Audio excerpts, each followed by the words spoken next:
El año ha pasado volando, como suele ser habitual, y es de nuevo Navidad, la fiesta más entrañable, más íntima y más hogareña para las familias. Sobre todo en aquellas familias en las que todavía podéis disfrutar de la mamá, que es el centro, es el corazón, es el calor y es el verdadero hogar de la familia. Si además tenéis la fortuna de contar con niños pequeños o hijos, tenéis realmente todo lo que podéis necesitar, que es calor humano, cariño y corazón. En este sentido me gustaría recordaros un poema, sin duda conocido de algunos de vosotros, pero que viene a cuento que en esta defensa de la madre como centro de la familia y creadora de vida. La madre. Cuando tu madre envejezca, cuando sus queridos y fieles ojos ya no vean la vida como antes, cuando sus pies, cansados, ya no quieran llevarla al caminar, entonces dale tu brazo para apoyarla. Acércate con feliz placer, llegará la hora en que llorando deberás acompañarla en su último paseo. Y si te pregunta algo, entonces dale una respuesta. Y si vuelve a preguntar, habla. Y si vuelve a preguntar, respóndele. No con impaciencia, sino con dulce calma. Y si no puede entenderte bien, explícale todo con alegría. Llegará la hora amarga, cuando su boca no pida nada más. Adolf Hitler, 1923, dedicado a su madre. ¿Pero qué celebramos? ¿Qué celebramos en Navidad? Celebramos ni más ni menos que el nacimiento de nuestro Señor Jesucristo, hecho hombre, hecho carne, hecho huesos, hecho sangre, para poder ayudarnos a reencontrarnos con el origen, con el Señor Todopoderoso y Dios del universo. Yo creo que el mensaje de esta Navidad habría de subrayar nuevamente la importancia de no perder de vista lo eterno frente a la vorágine de los cambios constantes y la inevitabilidad de la verdad eterna, que no cambia nunca. Está escrito, cielo y tierra pasarán, pero mis palabras no pasarán. Todo esto me ha recordado que aunque el mundo nos empuje a correr, la eternidad aguarda. Una Navidad más debemos constatar el boicot constante a esta celebración, la más importante de la cristiandad, junto a la Semana Santa. Los mercadillos de Navidad son impedidos por temor al terrorismo. Las celebraciones navideñas son aminoradas e incluso las celebraciones públicas, como en París, son suspendidas para evitar percances que podrían ocasionar víctimas. Población de convicciones musulmanas que están como invitadas en Europa deciden boicotear celebraciones navideñas bailando sus bailes, cantando sus canciones frente a los cristianos europeos que preferirían celebrar la Navidad como siempre lo habían hecho. La iluminación de las ciudades ya no puede representar escenas navideñas, un nacimiento, el Belén, un niño Jesús, los 3 Reyes Magos, la estrella de Belén. Son simplemente luces de colores sin más significado que subrayar la festividad, pero no el mensaje divino de estas fechas. En Alemania, tanto en Berlín como en Magdeburgo como en Bremen, han sido casi cancelados los mercadillos de Navidad para evitar problemas como los que tuvieron en años recientes. El gobierno de Emiliano García Paje, sin ir más lejos, ha eliminado Navidad y Semana Santa del calendario escolar 2025-2026. Renombra estas festividades sagradas como descanso del primer trimestre o descanso del segundo trimestre, quedando una cosa absolutamente anodina y laica. Y sin embargo, la Navidad nos sigue anunciando la necesidad de la paz frente al ruido, de la tranquilidad frente al movimiento constante. En el principio fue la paz. Dios es la paz, el ruido es del diablo.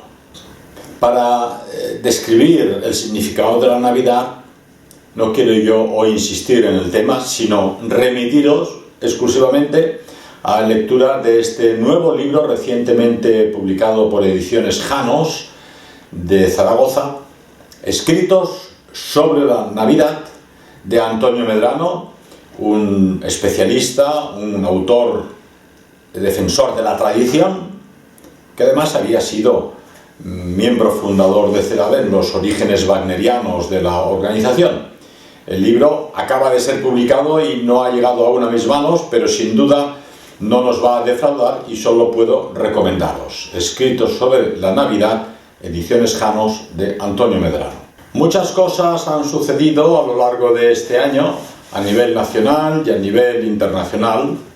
A nivel personal, sabéis, por otras conferencias y declaraciones mías, que nos encontramos todavía, jurídicamente hablando, en el Tribunal Superior de Justicia de Cataluña, esperando el resultado de un recurso ante la sentencia condenatoria de la Audiencia Provincial de 2024. Una vez tengamos una respuesta a este recurso, a la condena inicial, podremos informaros de cuáles son los pasos siguientes a seguir. Caso de ser sentencia condenatoria, nuestros abogados, nuestro excelente equipo de abogados recurrirá a las instancias superiores. Por lo demás, la parte contraria también ha recurrido a la sentencia de la Audiencia Provincial, solicitando que la condena ascienda cuando mínimo a 8 años de prisión. Entre tanto, debido a esta larga instrucción y luego proceso y recursos hasta el día de hoy, pronto 9 años y medio, 10 años, el 7 de julio de 2026, no nos ha quedado más remedio que seguir pagando el alquiler de Librería Europa, que como sabéis se encuentra precintada policial y judicialmente, y para no perder el contrato de alquiler hemos tenido que pagar el alquiler mes tras mes. En 2016 un buen camarada propuso reunir a 30 personas que pudiesen pagar como mínimo 30 euros mensuales y poder cubrir estos importes de alquiler y otros gastos de Librería Europa, dado que se encuentra bloqueada en su actividad editorial y comercial. Al cabo de un año esta cifra bajó a 13 y actualmente se encuentra en mínimos históricos. Es normal, es humano, la gente no está acostumbrada a soportar el peso de una ayuda económica en un proceso tan largo. En cuanto a las recientes actividades, hemos tenido conferencias alrededor de nuestros héroes que perdieron la Segunda Guerra Mundial, pero ganaron nuestros corazones, que impartí en Devenir Europeo hace un par de meses, conferencia que ha sido censurada por YouTube y sus algoritmos. Posteriormente, la Palestra Cristiana organizó una nueva conferencia en Collserola, monte conocido cercano a Barcelona por la actual peste porcina, para seguir con una conferencia pronunciada en Alemania en torno a la historia del espíritu español, es decir, de la razón de Estado de la hispanidad, tema que escapa normalmente al público alemán, y pude acercarles a esta cuestión importante para entender la mentalidad y la historia española. Y seguidamente ya la habitual concentración de excelentes amigos y camaradas en Madrid, en las 19º disidencias organizadas por Ediciones Fides, en las que tomamos la palabra. Es decir, innumerables actividades de difusión en un trabajo de difusión cultural incansable que entre editores, oradores, pensadores y autores debemos seguir llevando a cabo para dotar a la juventud de los instrumentos de lucha política e intelectual en este mundo que les toca vivir. Una situación curiosa se produjo cuando fui invitado recientemente al Congreso de Ciencia y Espíritu, colaborando con Josep Pàmies, una persona noble y combativa que ha dedicado su vida a promover y proporcionar a la población métodos alternativos de medicina y de curación. En este congreso, con diversos ponentes de los más diversos temas, mi postura en cuanto a cuestiones históricas, ideológicas y políticas es sin duda polémica y de este modo, efectivamente, y tal como esperábamos, la prensa sistémica, la extrema izquierda, los intolerantes, los falsos demócratas, iniciaron una campaña brutal de comunicación contra Josep Pàmies y este Congreso Ciencia y Espíritu, que les obligó finalmente a cancelar mi participación. No tengo problema, puedo participar en futuras ocasiones, pero pienso que, por norma, nunca hay que ceder ante la presión de los intolerantes. Una vez has cedido hoy, te verás obligado a ceder también mañana. A nivel jurídico, he confirmado en conferencias anteriores que después de 10 años me ha sido devuelto el pasaporte. No necesario para viajar por España o por la Europa comunitaria, pero a la vez han sido levantadas las medidas cautelares, cuales eran que cada mes debía presentarme 2 veces, cada 15 días, es decir, a firmar ante el juez que no me había evadido a Brasil o a cualquier rincón del mundo. Y a su vez me ha sido levantada la prohibición de salir del país y de viajar al extranjero. Entre las actividades no políticas de este año, menciono a nivel anecdótico la excelente ascensión que pudimos llevar a cabo en verano en una cordada de 9 camaradas españoles, suizos, alemanes, con la que ascendimos con esfuerzo y en un ambiente de absoluta camaradería y con éxito al Lagenhorn, una de las cimas de más de 4.000 metros de los Alpes, además de disfrutar de esas vías ferratas estupendas como es la Daubenhorn, una de las más largas y más complicadas en los Alpes. Yo animo a todo el mundo constantemente a disfrutar de la naturaleza, a disfrutar de la música clásica, del arte, de la cultura y de la camaradería que se despierta en la alta montaña. Es allí donde encontraréis a los auténticos camaradas que no os abandonarán fácilmente. Pero olvidémonos de nosotros mismos y abordemos las cuestiones que nos interesan. A nivel nacional no deja de ser curiosa esa política de la Unión Europea, pero también del gobierno español, de promover el progreso agrícola y económico del estado vecino Marruecos, que es en realidad el enemigo del sur. Estamos pagando al competidor que nos hunde.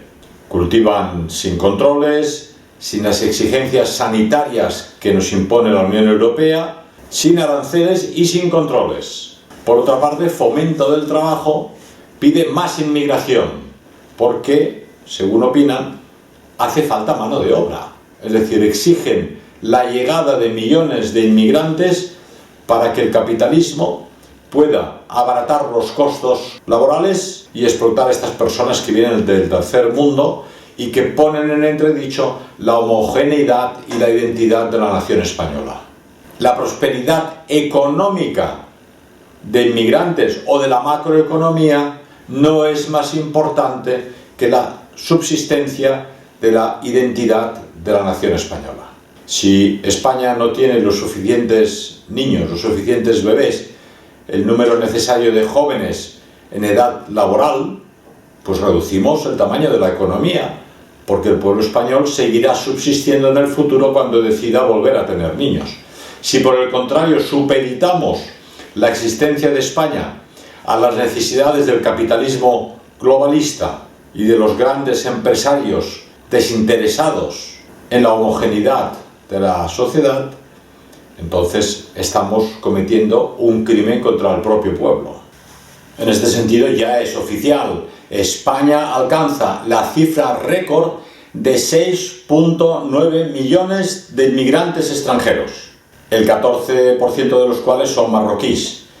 Estas cifras además esconden la realidad de muchos de estos inmigrantes extranjeros que han alcanzado la ciudadanía española o tienen documentación como supuestos españoles. Españoles sobre el papel, porque culturalmente, idiomáticamente y en cuanto a la fe no pueden ser tenidos en cuenta como españoles autóctonos. Y todo esto patrocinado por el gobierno, por las patronales y por la izquierda. La izquierda que sirve a los intereses de la patronal y del gran capital. Distópico. Otras cifras afirman que En España fallecen cada año 200.000 españoles más de los que nacen, alcanzando solamente este año la cifra tremenda de 700.000 inmigrantes afincados en España. Y según estas otras cifras, la cifra global de extranjeros en España alcanzaría ya los 10 millones. Siguiendo con el estado de la nación, un punto fundamental y que hay que subrayar: la deuda pública impagable. En los medios de comunicación habituales, televisión, radio, periódicos, apenas se informa sobre un hecho dramático: la matanza de cristianos en Nigeria, por poner uno de tantos países donde los cristianos son perseguidos y asesinados. La reducción de las comunidades cristianas en Oriente Medio es dramática y se ha reducido a mínimos históricos. Naciones en las que surgieron las primeras comunidades cristianas: Siria, Irak, Palestina. La casi segura aprobación en Europa del denominado chat control será como si Correos abriera todas tus cartas, por si acaso estuvieses haciendo cosas malas. Imaginaros, todas las cartas que recibes por correos son abiertas sin haber cometido delito alguno, solo por si acaso la censura pudiese encontrar en tus cartas algo punible. Eso es exactamente el chat control. Es como si ahora se presentase la policía y quitase las puertas y las ventanas de tu casa para facilitar la entrada de la policía en tu casa por si estuvieses cometiendo algo punible. Este chat control está siendo impulsado en las instituciones europeas para muy probablemente imponerlo en los próximos meses. Chat control propone utilizar el client-side scanning para controlar lo que escribes antes de enviarlo y de que sea cifrado de origen a destino. Es decir, tu propio dispositivo estará obligado a husmear en el contenido de tus mensajes, por si encontrase un contenido sospechoso.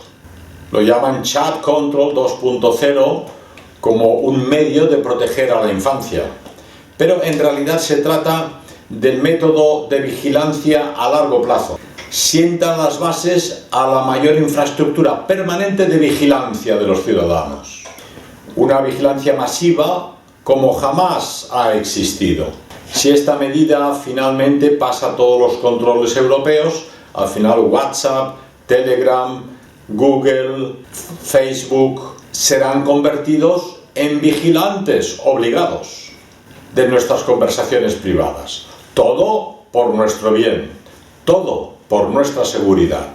El ejemplo más patente de esta situación lo encontramos en Francia, donde Macron está obsesionado en controlar a sus ciudadanos. Emmanuel Macron ha declarado la guerra abierta a Internet. Su reciente retórica sobre la guerra cognitiva ha supuesto un giro alarmante hacia el control estatal, disfrazado de seguridad nacional, por supuesto, al pretender que las plataformas digitales asuman una responsabilidad editorial similar a la prensa tradicional.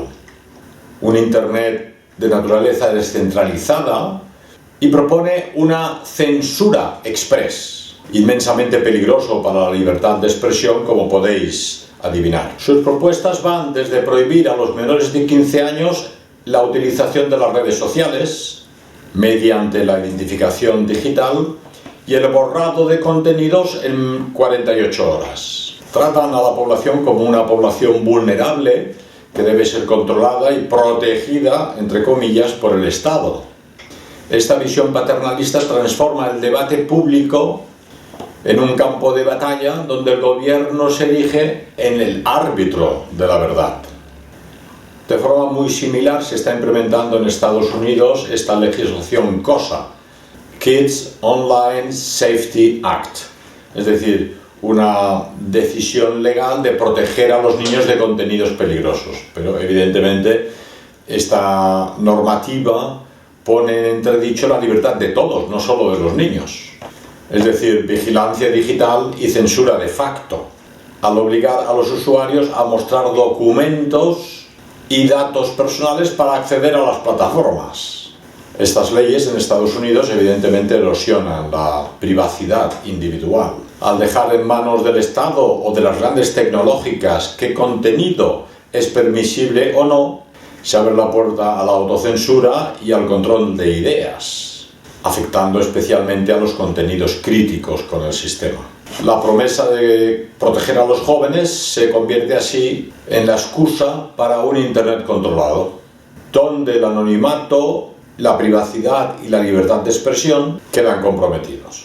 Estas regulaciones muestran un lado problemático que afectan especialmente a los creadores de contenido, activistas y defensores de la libertad de expresión.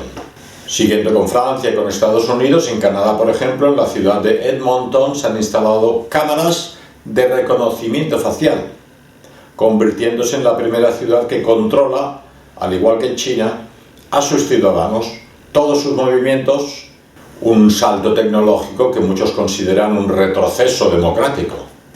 Las imágenes captadas por estas cámaras, instaladas en las calles de la ciudad, conectan directamente con los archivos policiales para comparar fotografías. Y aunque afirman que esto solo será utilizado en situaciones de aplicación de la ley, el simple hecho de escanear cada cara convierte el espacio público en un lugar de vigilancia continua. Y los defensores de derechos civiles afirman que este control biométrico erosiona la presunción de anonimato y puede abrir la puerta a abusos, sesgos, errores de identificación. Lo que se presenta en definitiva como una herramienta de seguridad puede convertirse fácilmente en un instrumento de control social totalitario. Estas intenciones marcan un precedente que requiere un debate público urgente y vuestra resistencia activa en medios sociales, personales, familiares, comunitarios contra estas intenciones de control absoluto en Estados Unidos, en Canadá, en Francia, en la Unión Europea en definitiva. A primeros de diciembre hemos celebrado el Día de la Inmaculada Concepción, el 8 de diciembre. Pues ha ocurrido algo inaudito, algo inesperado y en cierto modo histórico. El día de la Inmaculada Concepción, el presidente norteamericano Donald Trump, presidente de un país mayoritariamente protestante, publicó una declaración oficial honrando la fe, humildad y amor de la Virgen María. Lo más llamativo es que este mensaje reconoce explícitamente la fe católica, es decir, la doctrina católica de la Inmaculada Concepción de María, recordando las palabras del ángel Gabriel: alégrate, llena de gracia, el Señor está contigo. El texto repasa la profunda huella mariana en la población católica de Estados Unidos y la consagración de Estados Unidos al Sagrado Corazón de María por el obispo Carroll, la protección atribuida a la Virgen María en Nueva Orleans, los diversos santos norteamericanos devotos de la Virgen María y su papel como reina de la paz en la historia. Y el mensaje concluye con algo singular en una declaración pública: la oración completa del Ave María. Es decir, Santa María, Madre de Dios, ruega por nosotros. Sorprendente el gesto, ciertamente. Estas declaraciones evidentemente marianas se contradicen de alguna forma con aquellas que el 7 de febrero de 2025 se hicieron en la Casa Blanca, con una orden ejecutiva firmada por Donald Trump estableciendo una oficina de la fe en la Casa Blanca, dirigida por su asesora espiritual Paula White Cain, esa pastora de la teología de la prosperidad, Prosperity Theology, algo típicamente protestante, especialmente de los cristianos sionistas, que predica, entre comillas, el evangelio de la salud y la riqueza. Nada en contra de la salud y de la riqueza quien pueda obtenerla de manera honrada. Investida de su nueva misión, esta pastora declaró: tengo la autoridad para declarar la Casa Blanca un lugar santo. Inaudito. Entonces, la una cosa se da de patadas con la otra, y por otra parte, como es sabido, en la Casa Blanca luce normalmente en festividades especiales la Hanukkah de la religión judía. Por otra parte, todo tiene sentido. Uno es presidente de Estados Unidos y es presidente de todas las religiones que confiesan los norteamericanos, del mismo modo que el presidente Putin es presidente de un imperio con numerosas nacionalidades, etnias, religiones y formas de ver la religiosidad y, por tanto, como máxima autoridad política del país, tiene el deber de respetarlo todo. Es de todos conocido la abundancia de judíos sionistas en el entorno de Donald Trump, empezando por su hija Ivanka y su yerno Jared Kushner. El 19 de noviembre de 2024 creo que fue el Jerusalem Post que publicó una lista de los más influyentes judíos en el gobierno de Donald Trump. Esto nos lleva a abordar otro tema que siempre está de actualidad en el panorama internacional, que es la deseada construcción del tercer templo de Jerusalén. Parece una idea de cuento de hadas, pero la documentación existente y las declaraciones de las personas interesadas en ello no dejan lugar a dudas. El mismo Donald Trump trasladó la capital de Israel de Tel Aviv a Jerusalén, algo inaudito porque eso provocó evidentemente el enfado del mundo musulmán, del mundo árabe, y se apartaba de la doctrina que consideraba Jerusalén la capital de las tres religiones: cristianismo, judaísmo, islamismo. Abordamos este tema conscientes de que el mote antisemitismo ha perdido efectividad y ha perdido utilidad por el exceso de uso de esa descripción. No significa absolutamente nada y, como decía un periodista musulmán, antisemita, ¡qué miedo! Me importa un bledo. El mismo Netanyahu declaraba: alcanzaremos grandes metas, construiremos el tercer templo. Es decir, lo afirma taxativamente y añade: la montaña del tercer templo estará en nuestras manos. A nivel curioso y simbólico, la moneda del tercer templo ya está acuñada. Podéis encontrarla probablemente en internet. De un lado aparece Donald Trump como el presidente que, siguiendo los pasos de Ciro el Grande, construye el tercer templo. En una cara de la moneda aparece Donald Trump y en la otra aparece la prefiguración del tercer templo de Salomón. Todo esto viene envuelto en ese espíritu revolucionario judío que pretende sembrar el caos en el mundo para conseguir sus objetivos: asesinar, explotar, humillar, destruir. En esa característica chutzpah, que no lo sepas, una palabra del lenguaje hebreo que viene a determinar que pueden acusar a los demás de lo que ellos mismos hacen. Una especie de frescura, de algún modo, ¿verdad? De ahí la intensiva utilización del mote antisemitismo, del holocausto, de la victimización. No ha de sorprendernos, pues, que el gobierno de Netanyahu promueva, por un lado, el caos cultural y, por otro, las guerras de agresión y países sin respetar tratados de paz ni intentos de paz, sea del gobierno norteamericano, sea de las Naciones Unidas. No hacen caso nunca a nadie y hacen lo que les da la gana, arrogantes como son de la seguridad que les da el dominio político, económico y mediático del occidente colectivo. A nivel internacional no escapa a ningún analista que, frente a las conversaciones de paz, los tira y afloja, los dimes y diretes en torno a la guerra de Ucrania, existe el tema real de la comunión entre la Rusia de Putin y los Estados Unidos de Trump para beneficio de ambas potencias y en detrimento de Europa. Ellos tendrán beneficios comerciales, ellos llevan a cabo contratos. Dicha alianza entre la Rusia de Putin y los Estados Unidos de Trump entierra la narrativa oficial y conmueve la arquitectura interna de la Unión Europea. Las conversaciones de paz son solo el escenario decorativo para aquellos que creían que se iban a sentar en la misma mesa. En realidad se estaba jugando a otro nivel político, económico y geopolítico. Mientras la Unión Europea exigía que no iba a emitir un diktat de Rusia y de Estados Unidos sobre el destino de Ucrania y que querían un derecho a codecidir, en realidad todo eso no era más que un show irrelevante. Desde un punto de vista militar, Rusia está prácticamente a punto de conseguir sus objetivos bélicos. ¿Por qué habría de ceder la Rusia de Putin ante las exigencias de Estados Unidos o la Unión Europea si puede conseguir sus objetivos militares a pesar de todo y sin trato alguno, y sin ligarse a las exigencias occidentales. Desde la reunión de Alaska, Trump tiene una doble estrategia. En las conversaciones entre Trump y Putin han acordado beneficios comerciales, alianzas en torno a materias primas que a ambas potencias interesan, llevar a cabo un trabajo conjunto geoestratégico.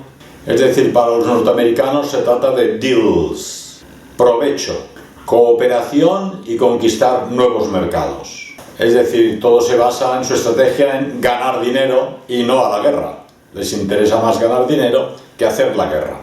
Y el Kremlin les propone hacer la paz mediante la colaboración económica que a ambas partes beneficie. Se trata de planes gigantescos que benefician a empresas norteamericanas y que ayudarían a Rusia económicamente.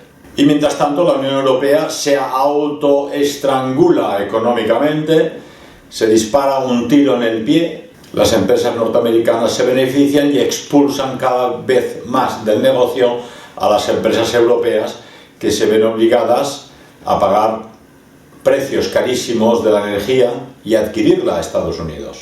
Es decir, Rusia permitiría a Estados Unidos utilizar los famosos fondos rusos congelados a cambio de capital para el Estado ruso. Y mientras tanto la Unión Europea mira con cara de pánfilo, que es lo que son sus representantes realmente. Y en la siguiente reunión de Miami, al final ha quedado claro que se trata de un bloque económico que perjudica a la Unión Europea. Y en cuanto a la arquitectura de seguridad, ambas potencias no toman en serio a la Unión Europea. Y ha quedado claro que han decidido que no se enviarán misiles Tomahawks a Ucrania y que lo único que proponen a los ucranianos es liberarlos de los aranceles durante un periodo de 10 años. Todo esto lo informan desde los servicios secretos de uno de los países de la Unión Europea que ha podido tener acceso a estas reuniones y a estas informaciones imprescindibles. Es decir, el hueso de toda la cuestión no eran planes de paz, sino un tratado económico. No se trata, pues, de conseguir una paz justa, sino de ver quién saca más beneficio después de la guerra. En definitivas cuentas, Putin tiene todas las cartas militares y Trump tiene todas las cartas económicas. Y Europa paga la factura. La Unión Europea no tiene nada, han sido engañados, han sido expulsados sin darse cuenta siquiera. Estados Unidos y Rusia planifican la reconstrucción de Ucrania, pero es la Unión Europea la que va a pagar los gastos, enormes gastos de reconstrucción de Ucrania. Recordemos que fue la Unión Europea la que torpedeó las conversaciones de Minsk y las conversaciones de Estambul, apenas iniciada la campaña militar rusa. En definitiva, la fotografía que tenemos es que Putin va a ganar la guerra, Trump se encoge de hombros y la Unión Europea protesta. Pensemos que los representantes de la Unión Europea son como los tontos de la clase, pero con una representatividad casi nula. El porcentaje de popularidad, por ejemplo, de Macron en Francia ha caído al 11%, mínimos históricos. El de Starmer en Inglaterra al 9% y el de Merz en Alemania al 14%. Es decir, son representantes de una ínfima minoría de las poblaciones de las naciones europeas. La solución real a este desastre de dirigentes que tienen los países de la Unión Europea es que las personas que trabajan en organizaciones o instituciones públicas deben guiarse por una ideología que priorice el bien común, lo que es o debería ser de perogrullo. Una ética de servicio a la ciudadanía al estilo de la antigua administración prusiana. Una ética de respeto al contribuyente, que es el que pasa estrecheces para pagar impuestos que luego estos políticos dilapidan alegremente. Y alejarse de filosofías hedonistas, inmaterialistas e individualistas, que en realidad no hacen sino priorizar el interés propio frente al interés común y el mínimo esfuerzo, cuando no, la corrupción y las ganancias ilícitas. En las guerras actuales, lo menos importante son las guerras clásicas, militares, los avances. donde se gana o se pierde. Al final siempre acaban en pactos, y así ocurrirá también en Ucrania y en Palestina. Pero el problema son las guerras metafísicas, de cosmovisión del mundo, de dominio global. Estas solo acaban con la destrucción total del oponente y su conversión al ganador. Así, Alemania fue convertida al ganador. Alemania es ahora más americana, más israelí que los mismos norteamericanos y los mismos israelíes. Ahora Alemania es su siervo mental del sionismo judío israelí y siervo mental del judaísmo norteamericano y del americanismo como revolución cultural. Tanto Rusia como la OTAN saben que hay una lucha por el poder global. Unos pretenden mantener la hegemonía, un poder hegemónico, y otros aceptan que vamos hacia un mundo multipolar, multihegemónico. En definitiva, liberalismo y marxismo, dos caminos, un callejón sin salida. Es el materialismo el que une al capitalismo y al marxismo. Y ponen la economía como centro de todo lo humano. La oligarquía capitalista es indiferente al destino de las comunidades nacionales. Su único objetivo es satisfacer una insaciable voluntad de poder de los que más tienen, mediante la dominación económica del mundo. La humanidad y sus culturas y civilizaciones son sacrificadas en el altar de sus designios materiales. Designios, no lo olvidemos, que corren paralelos a los del marxismo. Tanto para los tecnócratas como para los marxistas, el hombre no es más que un animal económico. Craso error. Por eso la educación de la juventud no tiene nada que ver con la búsqueda de la verdad, del bien, de la formación de hábitos, en suma de todo aquello que necesita el hombre para alcanzar su felicidad, su bienestar existencial. Decía un especialista, la educación es el perfeccionamiento voluntario e intencional de las potencialidades esencialmente humanas. Es decir, se hace necesaria una educación comunitaria y no hedonista. O el viejo lema que todos conocéis, provecho común antes que beneficio particular. Lo que no debe traducirse como que no está permitido el beneficio particular, sino que el beneficio particular ha de estar siempre supeditado al provecho de la comunidad. A nivel espiritual, insistimos lo importante que es para todos nosotros volver a dirigir la mirada al origen, regresar a lo sagrado, la importancia de la fe. Hay ciertos visos de un despertar del catolicismo entre la juventud, y estas tan discutidas pero tan reales ECM, es decir, experiencias cercanas a la muerte que producen conversiones. En este sentido es interesante traer a colación un texto de Peter Kreeft, un autor católico, que afirma que el aborto es el sacramento de Satanás. ¿Por qué? Es decir, Satanás mataría a Dios si pudiese, pero no puede, es evidente. Pero entonces mata a todos los bebés que pueda, porque sabe que eso es lo que más hiere al corazón del Padre y causa caos en la tierra. Es decir, efectivamente, de algún modo, el aborto es el sacramento de Satanás. Porque el aborto viene a decir, tú, bebé por nacer, debes morir para que yo viva. Egoísmo puro. Pero Cristo dice justamente lo contrario. No, yo debo morir para que tú vivas. Idealismo en estado puro. Yo debo morir para redimir a la humanidad de todos sus pecados y sus faltas y que pueda volver al Padre. Peter Kreeft afirma que el aborto es la parodia demoníaca de la Eucaristía y por eso utiliza las mismas santas palabras. Esto es mi cuerpo, pero con un significado totalmente opuesto. ¿Creéis realmente que es una coincidencia que las palabras del complejo industrial, político y propagandístico del mundo del aborto y de la cultura de la muerte sean las mismas palabras de nuestro Salvador en la comunión? Esto es mi cuerpo. Curiosamente, Planned Parenthood, paternidad planificada, traducido al español, no solo es el mayor promotor del aborto en el mundo, sino el mayor proveedor de drogas transgénero para desviar a la juventud. Y a ambas mutilaciones las llaman atención sanitaria. ¿Cómo llaman a las cirugías transgénero? Afirmación de género. ¿Cómo llaman al aborto? Derechos reproductivos. Y a ambas situaciones las llaman atención sanitaria. Defienden ambas prácticas utilizando la autonomía corporal como argumento. Este es mi cuerpo, si quiero matar lo que hay dentro de él, ¿a quién le importa? Porque ya nos lo dijo la serpiente en el Génesis. Seréis como Dios. El aborto es el sacramento de la religión del progresismo secular. Cuando Cristo dice, este es mi cuerpo que comparto, tomadlo en memoria mía, Satanás piensa, estos cuerpos de niños los vais a sacrificar en mi honor y a mi servicio. No es una coincidencia que la propaganda abortista cita las palabras de nuestro Salvador en sentido inverso. Como veis, al final todo conflicto humano es en esencia un conflicto teológico.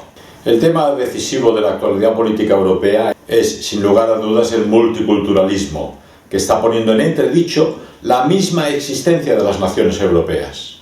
Voy a citar las declaraciones de una personalidad que promueve dicho multiculturalismo y se reafirma en dichas intenciones. No es la única, no está sola. De su mismo origen étnico y religioso hay muchas más con las mismas intenciones.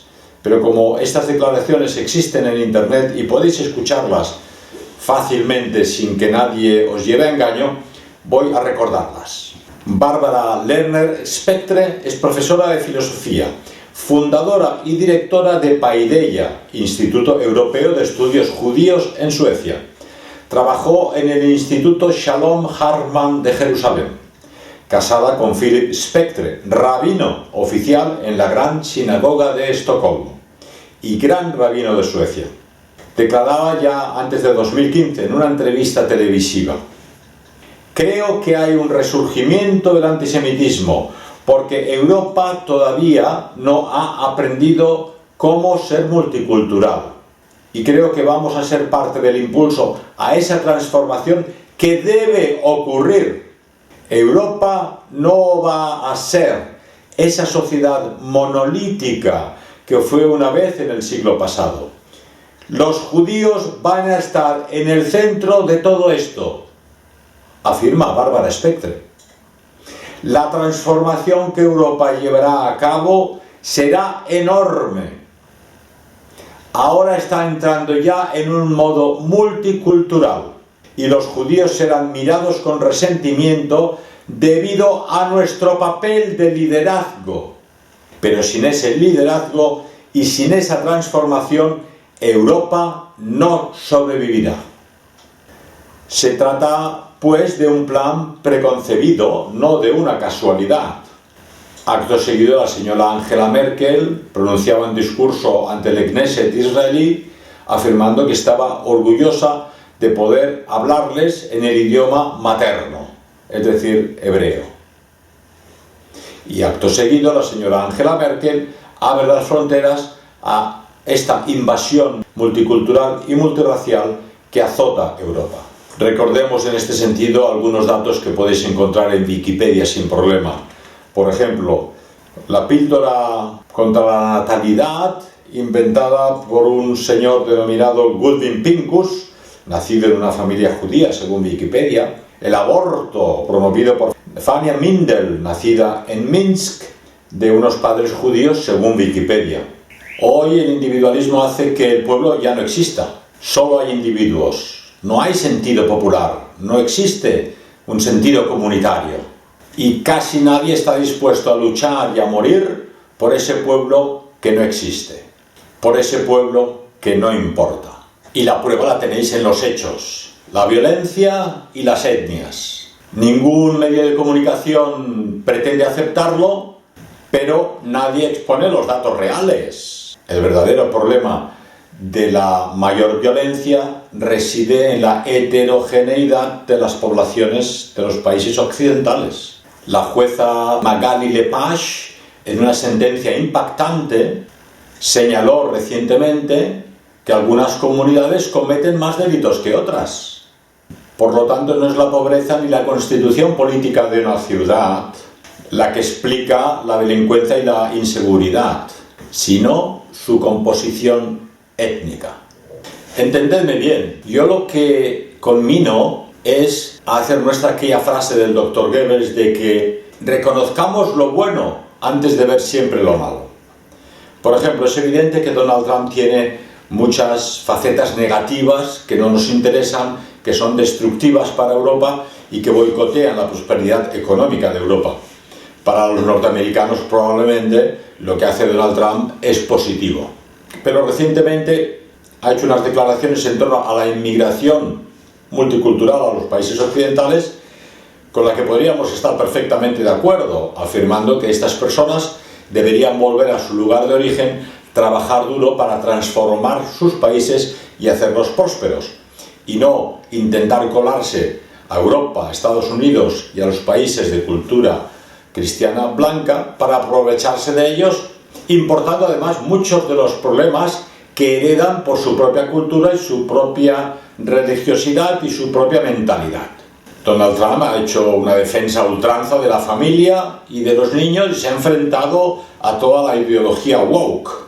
Ha denunciado constantemente, tanto él como sus diversos ministros, la inmigración masiva de Europa que han transformado nuestras ciudades en lugares irreconocibles y que producen la deconstrucción de nuestra cultura, hasta el punto de que ha amenazado a los países europeos de que dejarán de ser aliados de Estados Unidos si continúan con esa política de puertas abiertas y de sociedad multicultural con una migración halógena masiva. Para los norteamericanos, lógicamente, el hecho de que cierren las fronteras a una inmigración ilegal también es positivo para ellos, porque el país tiene unas posibilidades de oferta de trabajo para inmigrantes de Centroamérica o de Hispanoamérica, pero no puede absorberlos a todos y, por supuesto, no quiere absorber a las bandas de criminales o aquellos que se aprovechan de la sociedad norteamericana para delinquir. Ha denunciado, y ahí dejamos que los científicos tomen partido, nosotros no somos científicos, el abuso del cambio climático, afirmando que se trata de una manipulación, cuando menos en parte, para obligar a los estados a unos gastos multimillonarios en aras de mejorar el clima. Recordemos, por si alguno no ha caído en ello, que los ríos más contaminados del mundo no hay ninguno en Europa. Todos están en Asia, en América y en África. Y finalmente Trump ha antepuesto lo nacional a lo global, a lo mundialista. Lo malo de Trump, ya lo hemos mencionado, es absolutamente prosionista, es favorable a Israel sin discusión y sus políticas favorecen a Estados Unidos, pero no precisamente a la Europa comunitaria. Y para que no me acusen a mí de ser contrario a las personas inocentes que vienen necesitadas en estas oleadas de migrantes hacia Europa, leo la declaración de Donald Trump, a veces, desde mi punto de vista, poco amable, pero muy clara. Trump: ¿por qué siempre recibimos gente de países de mierda como Somalia? ¿Por qué no puede venir gente de Noruega o de Dinamarca? Somalia es inmunda, sucia, repugnante, plagada de delincuencia. Lo único que saben hacer es perseguir barcos.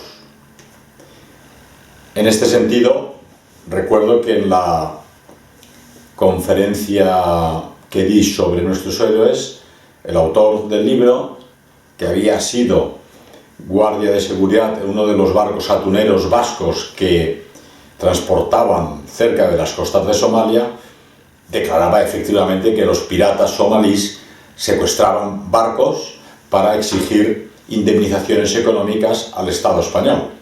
Deberíamos insistir una y otra vez en torno a la deuda internacional. El mundo se ahoga en deuda, 346 billones de dólares. Y lo peor, dicen los expertos, está por venir. La deuda global no hace más que crecer y cada vez lo hace a un ritmo más acelerado. Ya supone el 310% del PIB del planeta. Y lo significativo sobre este tema es que Estados Unidos y China son los que tiran del carro. Aunque lo peor es que el mundo está muy lejos de poder revertir esa situación. Algunos economistas afirman que el crack de 1929 se puede repetir porque nos encontramos en una trampa mortal de deuda privada. Lo que provocó en aquel año la Gran Depresión no fue solamente el crack bursátil, fue también la deuda privada desbocada y una deflación que nadie quiso ver.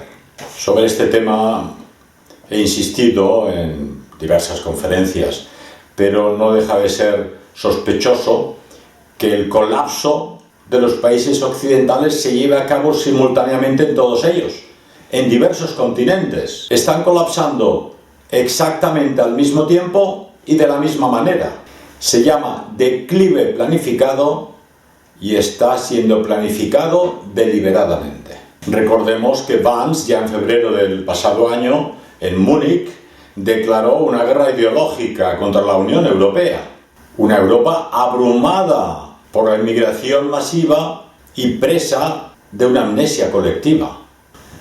No ocultaba que Europa constituye, a su juicio, un contraejemplo de decadencia y suicidio colectivo. Putin es un jugador de ajedrez. Trump se limita al golf y al Monopoly. Y sobre todo sus intereses geopolíticos son contrapuestos. Por lo tanto, solo pueden entenderse en un deal, en tratos comerciales, en hacer negocios. Putin es un hombre del derecho y que respeta, intenta actuar según el derecho internacional. Trump, por el contrario, se burla del derecho internacional, le interesan los winners, los ganadores, se burla de las ideas y de la moral del derecho internacional, aunque no más que Netanyahu, desde luego. Trump y Putin tienen en común que ven a Europa como un continente cansado, algo viejo e incapaz de resolver los problemas que se le plantean, dividido, abrumado, arruinado, olvidada de su pasado y de sus tradiciones, que se culpa a sí misma mientras practica una censura moral permanente. Europa podría reflexionar ya sobre lo que les ha costado la guerra de Ucrania.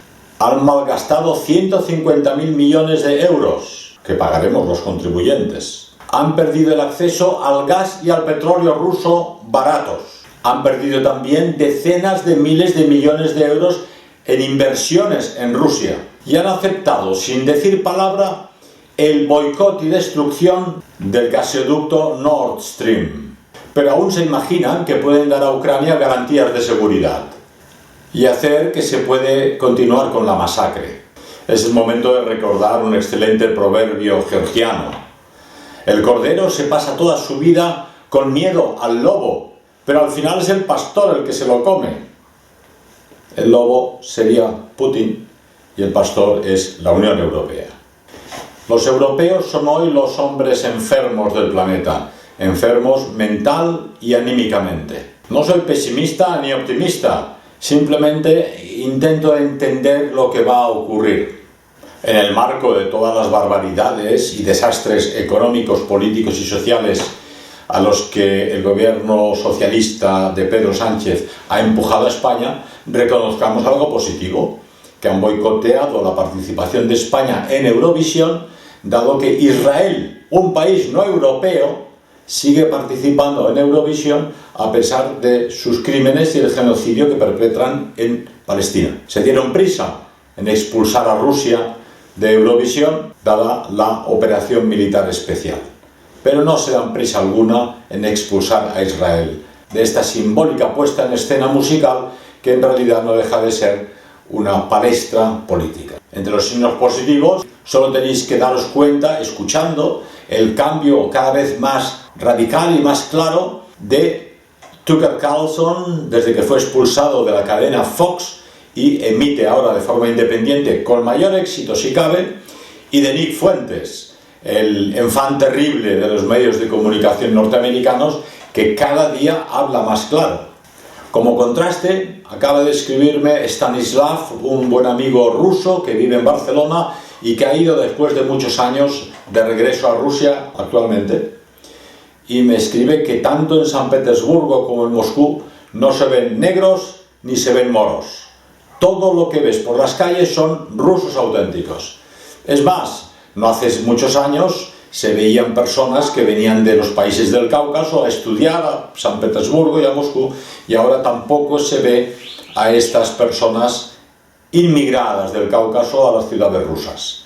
Contraste total frente a las ciudades europeas occidentales. Esperemos que no tengamos que acabar aprendiendo ruso. Otro factor, del muy criticable por muchos aspectos, Elon Musk, que sin embargo ha declarado la guerra a la Unión Europea, afirmando que esta Unión Europea pretende instaurar una dictadura tecnológica y una auténtica censura. Mis críticas a la modernidad que promueven la decadencia política, social y cultural de Occidente no necesariamente suponen una crítica constante a los avances técnicos que ha proporcionado y que ha facilitado la vida del ser humano. Imaginaros que llegáis a casa y no tenéis agua corriente y tenéis que caminar kilómetros para ir a por agua a una fuente, y que vais a un CAP o que vais a un hospital de la Seguridad Social donde pueden trataros con maquinaria excelente y carísima que ayuda a la medicina en los avances para la curación de las personas, y de qué forma ha facilitado en nuestra existencia la comunicación, los teléfonos primero por cable, luego inalámbricos, luego vía internet, luego con las empresas de mensajería. Es evidente que todo en este mundo tiene dos caras, una positiva y una negativa.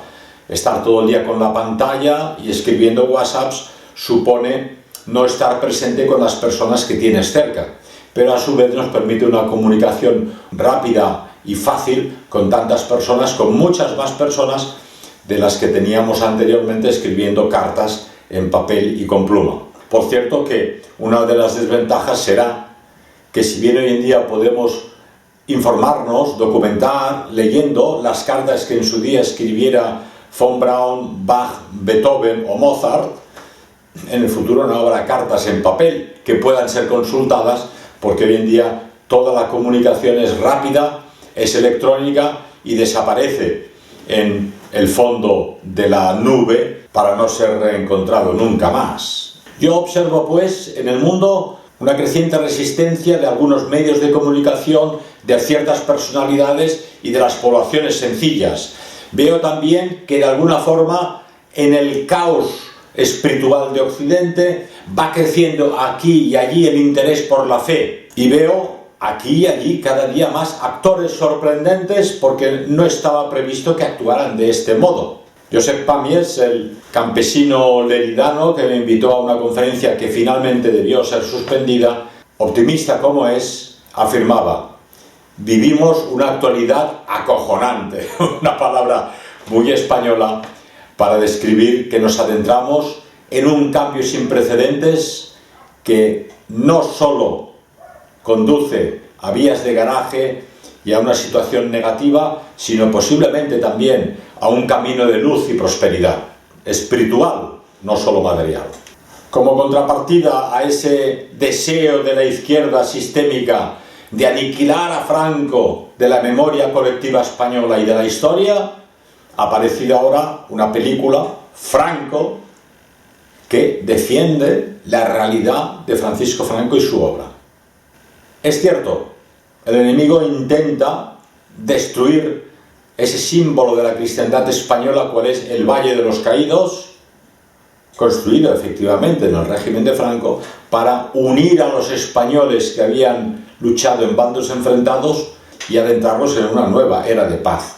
Ya consiguieron en una ceremonia cuasi masónica desenterrar a Francisco Franco de su tumba en el Valle de los Caídos, y posteriormente hicieron lo mismo con el pobre José Antonio Primo de Rivera.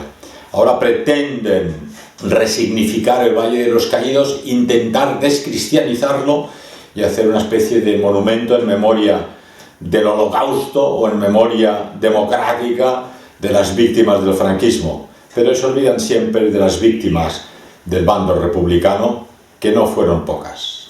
Como consejo personal, resistiros al consumismo desaforado. Llevar a cabo una vida austera, una vida sencilla, una vida suficiente. Acabamos de visitar a un viejo y leal amigo que conocemos desde hace 50 años, que vive aislado en las montañas, sin conexión a internet, sin conexión de wifi, no tiene señal telefónica, no tiene televisión y su gran ilusión es poder mejorar la vida y las condiciones y las posibilidades de supervivencia de los animales de la zona. Un zorrito que le sigue con el perro y acaba de tener unos bebés, unos cachorros, zorros, jabalís que se acercan por la noche a la puerta de la casa a comer aquello que él dispone para ellos. Está plantando árboles y moreras para que los pájaros puedan alimentarse en épocas difíciles y está trabajando duramente para crear abrevaderos integrados en la naturaleza donde los animales encuentren algo para beber en una zona que regularmente padece sequías. Un idealista nato que ha demostrado que sin lujo alguno viste prácticamente ropa prestada, ropa regalada de amigos a los que les sobran las posesiones y se ha apartado de todo consumismo para dedicar aquellos pocos ahorros de su pensión a la lucha política, lo que ha demostrado fehacientemente, y a la ayuda de la vida natural, además de reconstruir esta vieja casa heredada de sus antepasados, perdida en los montes, donde antiguamente vivían 15 o 20 personas y ahora vive él solo, con una pequeña estufa de leña y abrigado contra el frío. Existen, pues, personas que han abandonado el atractivo del mundo moderno, pero no para encerrarse en su egoísmo, sino para darlo todo por los demás, incluidos esos pequeños seres que nos acompañan en este mundo, los animales. En diversos comentarios, por WhatsApp, por correo electrónico, en persona, adivino un apesadumbramiento generalizado, un pesimismo galopante entre muchos jóvenes camaradas. Pero yo no soy tan negativo en la evolución política e incluso ideológica del mundo. Se ven aquí y allí cambios que anuncian un cambio de paradigma, un cambio de época. Pero en cualquier caso, pensar en los españoles, aquellos visigodos que, refugiados en las montañas de Covadonga, con aquella batalla inicial pequeña, dieron el ejemplo para iniciar una reconquista que duró siglos, pero que animó a los españoles a la resistencia a ultranza. Si en Covadonga se hubiesen rendido apenados por la pérdida de España, seríamos hoy posiblemente una república islámica. Imaginaros el 411 en Roma, ¿no? Con la invasión de los bárbaros. El Imperio Romano se hunde lentamente, pero se hunde definitivamente. Aquellos que habían disfrutado de la grandeza de Roma debían pensar que era el fin del mundo. Pensemos igualmente en los milenaristas, que estaban convencidos de que el mundo se acababa. Había gente que se suicidaba ante la llegada del año 1000. Pero incluso en época apostólica, muchos no pegaban ni golpe, convencidos de que la segunda venida de Jesucristo era inminente. A lo que San Pablo les conmina: hay que seguir trabajando, porque nadie nos ha dicho la hora, ni el lugar, ni cuándo y cómo va a volver nuestro Señor Jesucristo. Añadamos también, por ejemplo, la peste, que supuso la pérdida de 1/3 de la población de Europa. En algunas ciudades fue el 50% de la población que desapareció. Y de aquella catástrofe tremenda que aniquiló las poblaciones de Castilla, España y también Europa, se recuperaron. Y por citar una escena más cercana en la historia, imaginaros a los habitantes de Prusia Oriental cuando llegan las tropas soviéticas cargadas de vodka hasta las orejas, y cuando las tropas de la Wehrmacht recuperan brevemente algunos pueblos, se dan cuenta de las matanzas brutales de mujeres y de niños que han tenido lugar, las carnicerías inenarrables que animan a los soldados alemanes a combatir hasta el último hombre. Pero también para ellos el fin del Reich, y para los nacionalsocialistas lo que ellos consideraban el fin de la idea nacionalsocialista les llevó a algunos a desesperarse y decidir suicidarse. Un error no admisible para nosotros católicos, pero comprensible humanamente. Pequeñas notas nos indican que la fe no solo no ha desaparecido, sino que aquí y allí pequeñas luces indican que hay una cierta recuperación.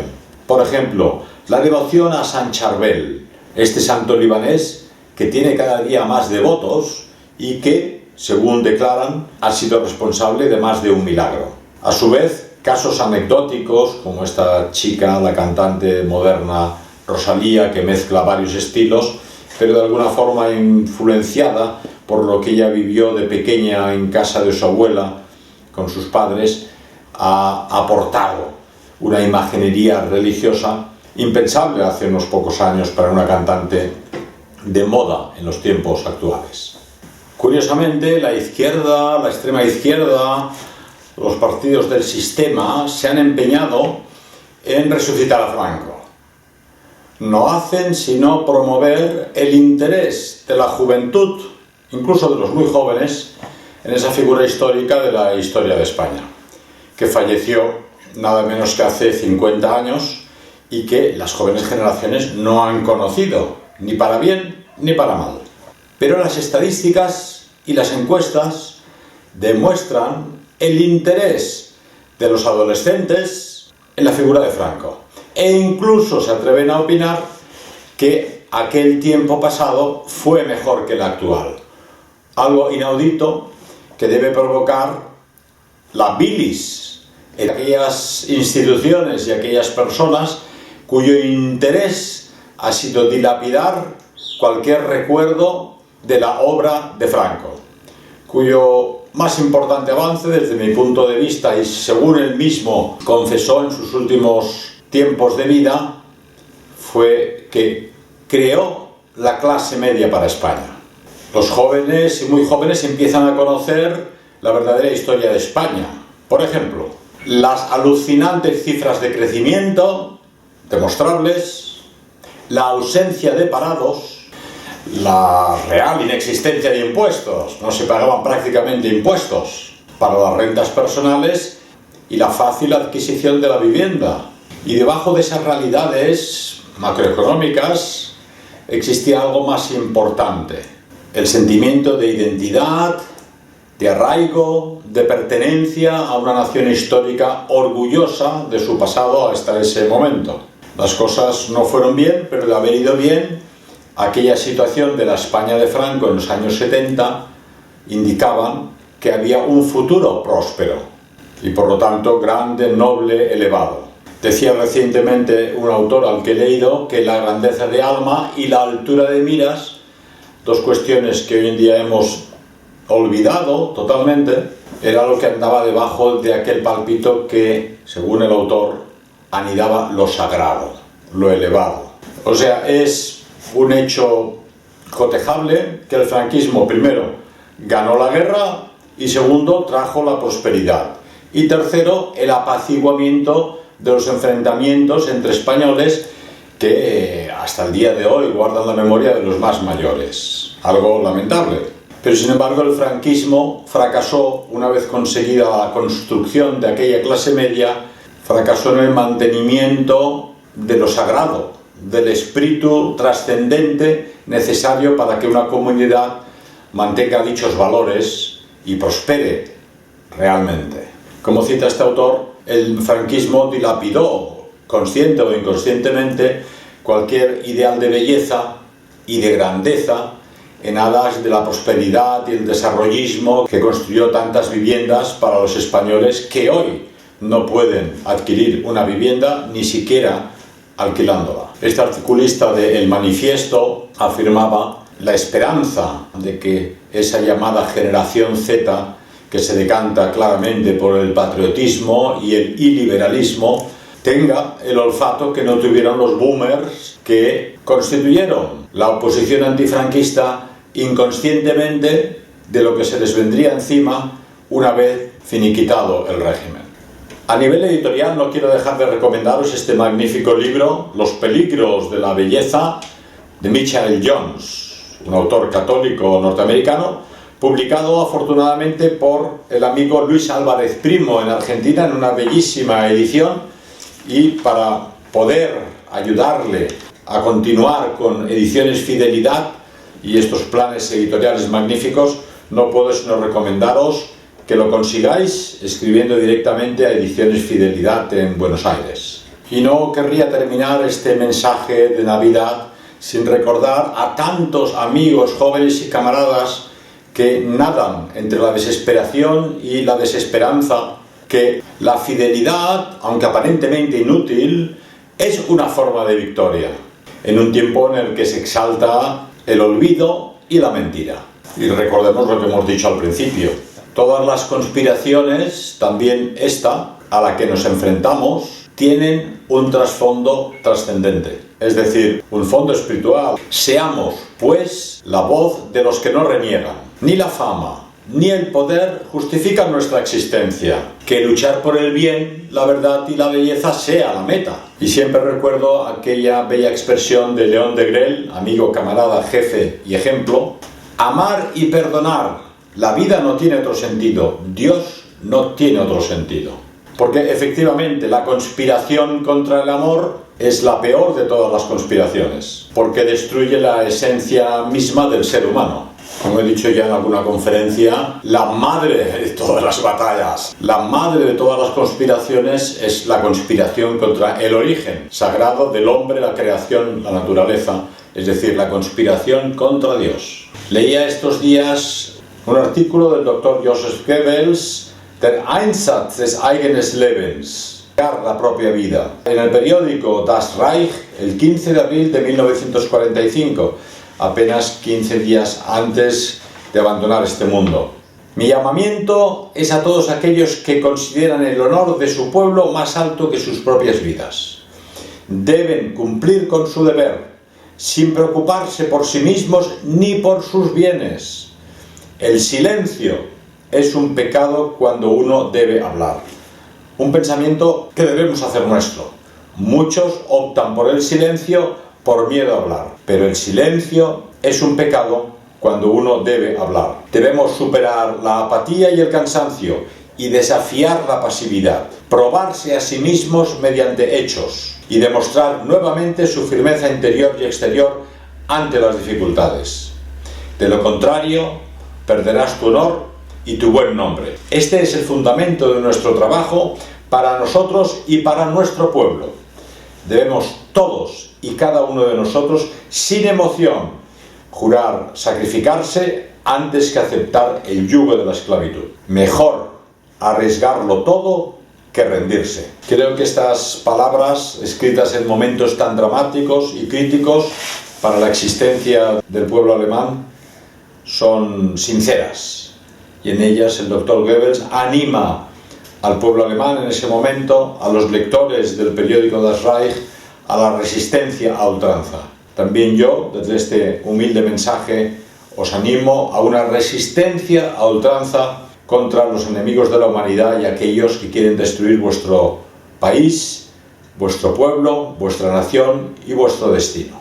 Así pues, mirando siempre al Todopoderoso y teniendo en cuenta si nuestras acciones le agradan, edifiquemos un sentimiento de comunidad creyente, de justicia social y razón clara. En definitiva, en medio de la tormenta, de la noche más oscura, del ruido más frenético, del mayor dolor viendo nuestro hogar y nuestra patria que sucumben, recordando el ejemplo de nuestros antepasados que cayeron, mantengamos en pie la convicción de que es necesario luchar y resistir para poder avanzar.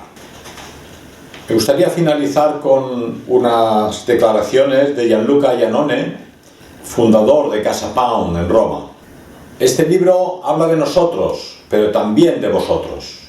Habla de quienes nunca han dejado de creer, de quienes nunca se han arrodillado, de quien ha hecho de la lucha un estilo de vida y de la coherencia una forma de belleza. Y ciertamente nos han golpeado, nos han insultado, nos han procesado y censurado, nos han llamado de todos los modos posibles, pero aquí estamos, más duros, más fuertes, más vivos, porque quien combate por una idea verdadera no pierde nunca. Creo que este pensamiento de Gianluca Iannone puede ser perfectamente el nuestro y me gustaría que fuera para este año 2026 que comienza también vuestro pensamiento. Y nosotros en Navidad, como católicos, celebramos sin lugar a dudas el pesebre, el Belén, el nacimiento, que en 1223 inició San Francisco de Asís. se había dirigido a Greccio, al norte de Roma, y al ver una de aquellas grutas se acordó del paisaje escarpado en el que debió habitar nuestro Señor y sintió una necesidad irreprimible de representar cómo fue aquel primer nacimiento en Belén. Preparó un sencillo nacimiento en una de aquellas cuevas y muchos fueron a verlo. Y entonces sucedió un milagro. Uno de los presentes, al visitar aquel pesebre, vio al verdadero niño Dios recostado. Todos volvieron a casa alegres y con aquel milagro se inició la histórica tradición del primer pesebre, del primer Belén de la historia. En un mensaje enviado por María Mater Ecclesiae nos subrayan cuál es el mensaje del pesebre. Primero, manifiesta la ternura de Dios. El Señor, creador del universo, se abaja a nuestra pequeñez. Segundo, nos ayuda a revivir aquella bella historia que sucedió en Belén y nos sentimos implicados en la historia de la salvación. Y finalmente nos permite tocar la pobreza que el Señor eligió para sí mismo y con ello nos invita a seguirle en el camino de la humildad. Es decir, en este mensaje 2025 de la Navidad creo que es importante tener en cuenta, uno, hay que centrarse en lo esencial, frente a aquellos que nos quieren vender unas fiestas centradas en el consumismo, la abundancia y la superficialidad. Lo esencial es que Cristo ha venido al mundo para salvarnos. Segundo, el pesebre nos invita a la contemplación. Hoy se nos empuja a vivir con prisa y eso nos impide contemplar la belleza de la obra de Dios. El Belén, en cambio, nos invita a detenerte, a posar los ojos en los detalles y a mirar con calma. Decía San Buenaventura que contemplando las pequeñas cosas bellas se contempla al bellísimo. Y finalmente el Belén evangeliza sin palabras. El Belén es como una catequesis que permite la transmisión de la fe de una manera sencilla y alegre. Pero no solo a los más pequeños, los alejados también son invitados a contemplarlo. De ahí la importancia del Belén, del pesebre, del nacimiento en nuestros pueblos y ciudades que el sistema y sus prohombres intentan apartar. El Belén es perseguido, es desmontado, es desmantelado, es apartado de nuestras tradiciones y nuestras ciudades. Nosotros, por el contrario, debemos promocionarlo. Acabemos, pues, con esta hermosa cita que me envía un buen amigo felicitándome la Navidad, del oratorio de Navidad de Johann Sebastian Bach. Gran Señor y poderoso Rey, amado Salvador, cuán poco aprecias la terrena pompa, el que sostiene el mundo entero y ha creado su esplendor y su ornamento, en duro pesebre debe dormir. ¡Feliz Navidad!